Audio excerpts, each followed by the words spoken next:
Welcome to beautiful Tampa, Florida, where it's time for the American Conference on ESPN. South Florida Bulls looking to close out 2019 on a gorgeous day and head into the new decade with a win over the Florida Atlantic Owls.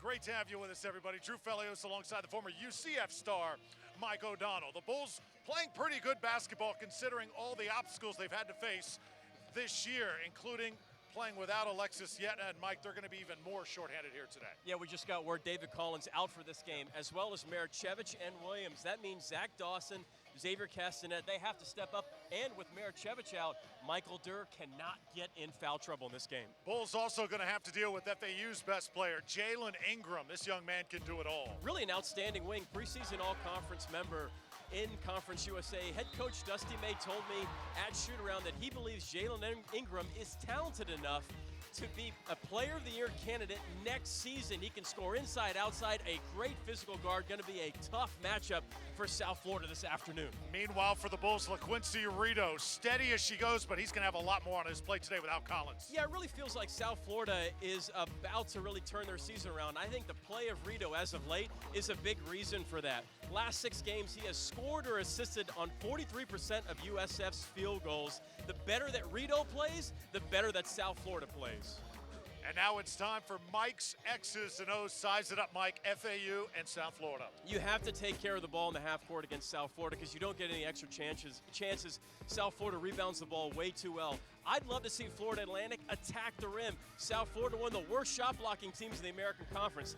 For the Bulls, take your time in the half court. Florida Atlantic tends to break down in the last 10 seconds of the shot clock. Have your press break ready because FAU wants to make this game hectic and chaotic. So Brian Gregory in his 3rd season at South Florida perhaps has done his best coaching job up to this point. Here as we get set to head into 2020, a team that has been playing uphill all season long. On the other side, Dusty May, his 2nd season for Florida Atlantic. Last year, the program made great strides in his 1st season as head coach down in Boca Raton. The future of Conference USA is in Florida. Florida Atlantic with Dusty May, a complete turnaround from last year. And FIU, Jeremy Ballard, had 20 wins last season. I really think that rivalry, Florida Atlantic, FIU, is going to be a good one in the years to come. Florida Atlantic has never won here inside the Yuengling Center, hoping to change that here tonight. But they've won their last 4 games. Tonight would be the biggest win in that win streak. This is a good-looking young Owl squad. Yeah, there's no question. They rely on their defense. That is their identity, similar to South Florida, except they play more aggressive. They want to get out in the passing lanes for deflections and steals. In some ways, these two teams mirror